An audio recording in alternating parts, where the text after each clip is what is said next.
Hi, Michael. Team news, if you don't mind, start off with Matheus Cunha, Luke Shaw, Ligt. Is there any other people that we need to be wary of? No, we're in good shape, really. Matheus has done a little bit of work, so we're hopeful. We're not sure, but we're hopeful. So obviously, Matt is still a little bit further. He's not involved in the game, but other than that, they're in good shape. Obviously, yesterday the club announced Kobbie Mainoo signed his new deal till 2031. How big a boost is that to the club? And I saw Jason Wilcox describe him as one of the most naturally gifted young footballers in the world. What's your take on him? Yeah, I've been hugely impressed with Kobbie since I've been here. I think I've known him quite some time in different capacities, but certainly been aware of him for a long time. And he epitomises this football club, you know. Young players coming through the academy, living, breathing the club, and coming through with real talent, you know, and showing what he's doing. I think the last couple of games particularly, I think he's been fantastic, and the natural thing and the evolution is to obviously sign a new contract. So everyone's over the moon with that, including me, because I think he deserves it. Michael, when we spoke to you a couple of weeks ago about Leeds, obviously we spoke about the rivalry, and you've not played that often against them. Clearly you played quite often against Liverpool. Would you still regard it as the biggest game for Manchester United, no matter where the clubs are in the league? Certainly one of my favourite games, yeah, without doubt. I think it's a standout game, you know. I think there's obviously big games and big rivalries that we have with other teams, but certainly this one is right up there. And the history, the ups and downs that past has produced in these type of games, and the excitement and entertainment, I think it's and the emotion, which is a huge part of it. It makes it a really special game. If you think about the game, what thing do you think of first? I think it's just that edge and that competition, really, and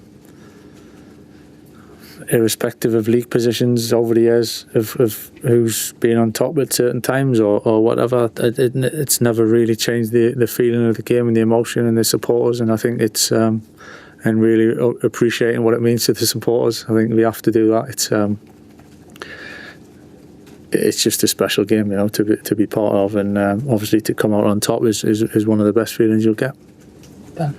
Afternoon, Michael. To go back to Kobbie, he hadn't started a Premier League game until you returned. I just wondered, putting football aside though, what was it like to first talk to him when you came back? Because I imagine he probably wasn't full of confidence, having not played a lot of football and maybe having that first dip of the early part of his career. So what was that like with Kobbie the person rather than Kobbie as a footballer? Like all the players, I think, trying to get that connection and the understanding and building relationships. Certainly understanding what it had looked like for Kobbie over the last 2-3 years, and the ups and the downs and the big highs and some challenging times. And letting him thrive, you know, just giving him that platform to go and be himself. And I think he's evolved. He's improving all the time. I think you can see that. The more responsibility, the more confidence, the more belief keeps adding to his game, and he's certainly done that. But yeah, just giving him that platform and that opportunity to go and be the best version, and he's, as I just said, he's done fantastic with it. There's more to come. There's loads more to come. I keep saying that for some time because he's such a young man, you know. And but he's in a great spot at the moment. Stu?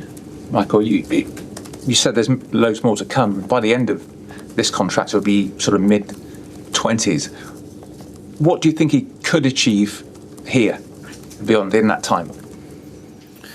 Well, hopefully he's here for a long time, and he's part of successful teams that win things, win trophies. That has to be the aim.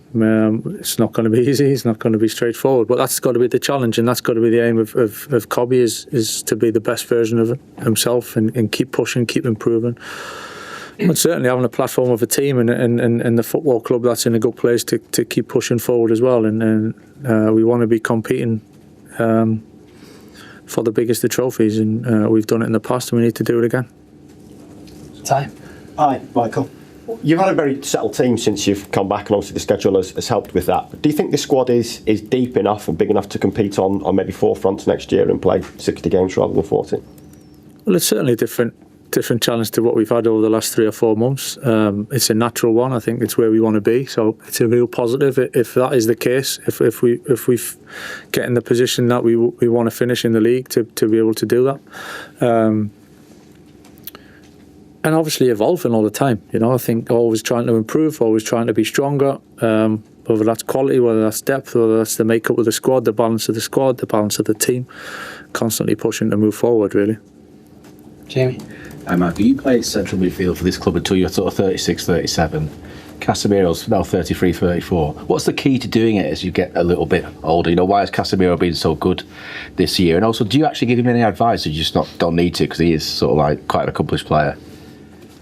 Yeah, I think it's quite interesting in terms of how much you give certain players. Even younger players, you think sometimes you need to help them a lot and give them a lot. Other times you actually, a little bit like Kobbie scenario, really, of knowing when to come off and just let them develop and let them thrive. There's a little bit, certain players want more than others. And then there's the stage when, there's a lot of experience and you're kind of crossing the 30 mark and you're in them stages.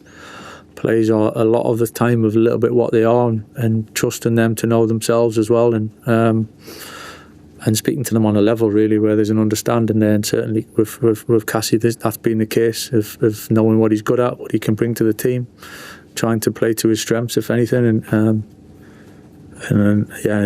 having a real trust in his experience and the level that he has. And to play for so long at such a level, it takes a lot. It takes a lot of sacrifice. It takes a lot of work. It's not easy, I think. That was something I was personally proud of sustaining it for a period of time. And certain players have different types of careers. There's big spikes and maybe a bit dip. Some players a bit more steady, but to do what he's done over such a long period of time takes a lot of credit.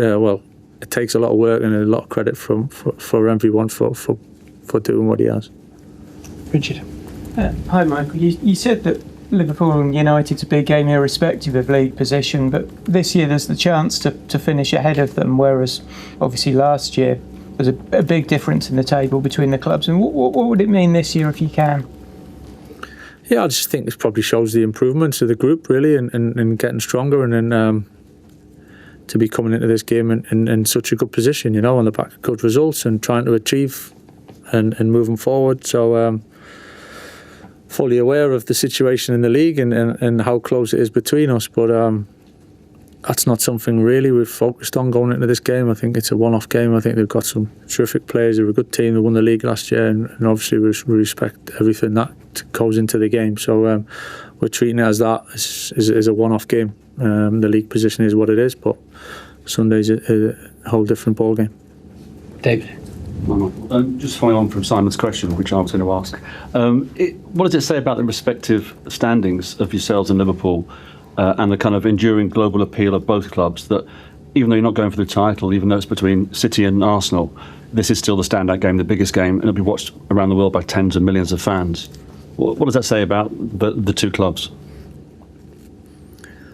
Yeah, first of all, it's a real privilege for all of us to be involved in it. In whatever capacity, and I think that's the beauty of football though in the end.